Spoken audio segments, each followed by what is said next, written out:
Assalamualaikum warahmatullahi wabarakatuh. Perkenalkan, nama saya Lara Septianawati, MPM 204300038, kelas B, ujian akhir semester pemrosesan data terdistribusi. Di sini saya akan menjelaskan tentang sistem sentralisasi. Merupakan sistem yang umumnya bersifat tertutup untuk umum dan distribusi terpusat, memiliki mainframe sebagai sumber basis data dan internet. Keuntungan: tanggung jawab dengan mudah ditempat, efektif, penggunaan peralatan, perlengkapan, dan ruang. Semua data terkait disimpan bersama-sama. Informasi bergerak dengan cepat, terutama dalam keadaan darurat. Kekurangan: dapat mengakibatkan peningkatan sistem pengarsipan pribadi, membutuhkan waktu ekstra, mengembangkan sistem dan arus informasi yang cepat. Keberhasilan organisasi tergantung pada kompetensi. Yang kedua, pengertian sistem desentralisasi merupakan pemrosesan dilakukan di masing-masing penggunaan yang dibagi menjadi dua, yaitu peer-to-peer dan sistem terdistribusi. Keuntungan: desentralisasi mengurangi beban kerja eksekutif, pengambilan keputusan lebih tepat, meningkatkan biaya administrasi dari setiap divisi atau departemen, tidak memerlukan ekstra ruang yang diperlukan untuk file terpusat. Kekurangan: harus ada fasilitas fisik dan personal terlatih dari setiap divisi atau departemen. Kurangnya penganalisasian serta pengontrolan informasi. Kekurangan keseragaman dan prosedur konsisten sebagai departemen. Kekurangan keseragaman atau konsisten. Pengaruh distribusi pada suatu organisasi. Wewenang grup menjadi lebih besar dalam mengolah dan mengakses data sehingga proses dapat dilakukan secara online dengan proses lebih cepat. Edgeware Group bertanggung jawab atas cara pengelola data. Entry data diserahkan ke grup sehingga bertanggung jawab atas kekurangan data yang di-entry. Pengelola data yang bersifat fungsional dari desentralisasi sehingga informasi untuk kebutuhan tingkat strategi diproses secara terpusat. Dapat dilakukan regionalisasi agar dapat diambil manfaat dari kontrol tingkat strategis yang terpusat dan pengolahan data tingkat fungsional yang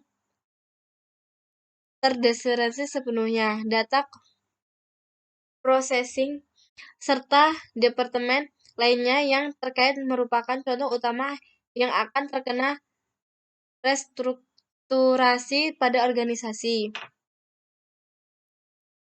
Kelebihan distribusi pada suatu organisasi: kinerja yang lebih baik karena data ditempatkan di tempat yang sesuai dengan kebutuhan dan komputer dalam selain dapat bekerja secara paralel sehingga pembedahan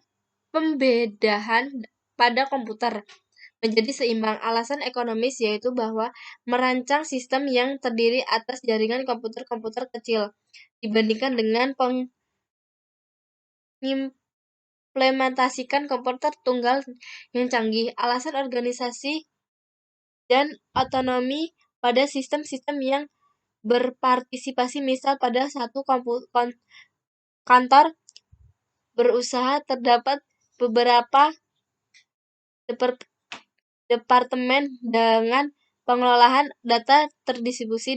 Data perusahaan dapat disebar ke tiap-tiap departemen yang bertanggung jawab.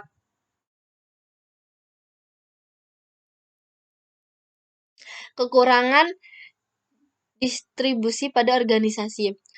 Masalah kompleksitas yaitu bukan pekerjaan yang mudah untuk membuat pengelola data yang tersebar terlihat sebagai satu kesatuan.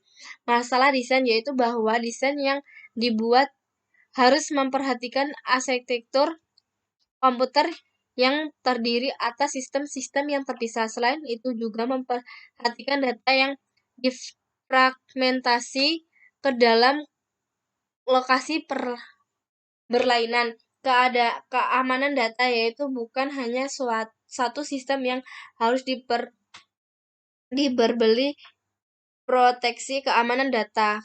Kendala mempertahankan integrasi karena dalam menjaga integritas sistem melalui jaringan juga dapat memakan resource yang besar dari jaringan.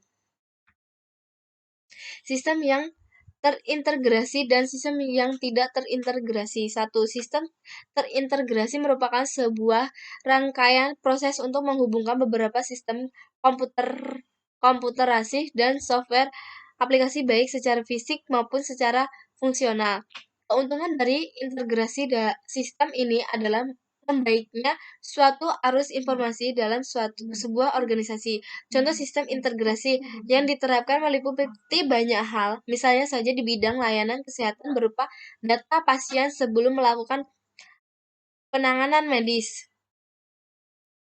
Sistem yang tidak terintegrasi, pemrosesan data terdistribusi digunakan untuk mendeskripsikan komputer yang digunakan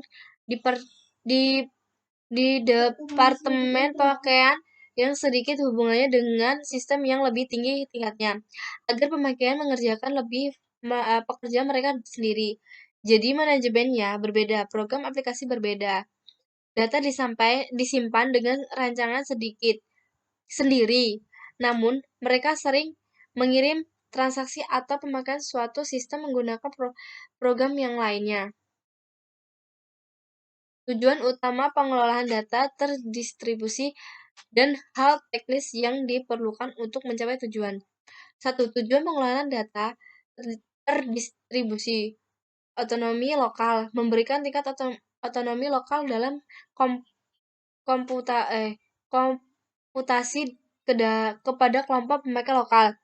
Produktivitas pemakai, penyediaan teknik dan bahasa sehingga pemakai dapat memberi hasil yang maksimum dalam menggunakan sistem komputer.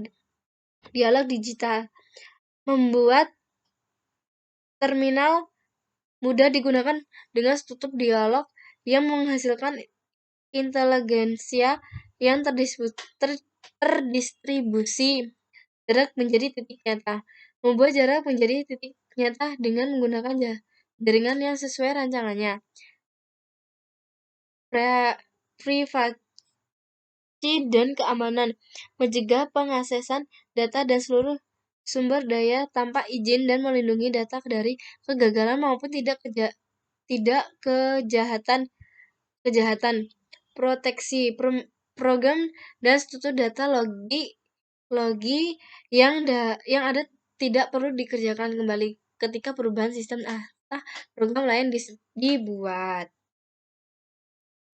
2. Hal teknis yang diperlukan untuk mencapai tujuan. Pengguna komputer mini dan mikro menghubungkan komputer mikro, mini, dan besar menjadi sistem yang paling efektif biayanya. Teknis database. Menggunakan teknik database untuk menjamin data yang sama dapat diakses oleh banyak pemakai dengan cara yang fleksibel. Jaringan komputer menggunakan jaringan yang dirancang untuk mengirim data, surat, dan mungkin juga surat atau yang lainnya.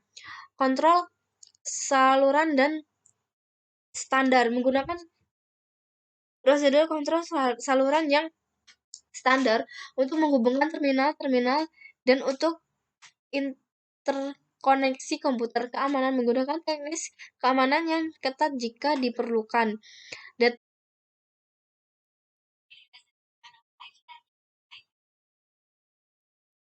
kamus data. Menggunakan kamus data untuk menjamin komplikasi flash record dan struk data yang digunakan dalam unit penyimpanan yang terdistribusi. Sekian yang dapat saya sampaikan dari penjelasan tersebut. Saya akhiri. Wassalamualaikum warahmatullahi wabarakatuh.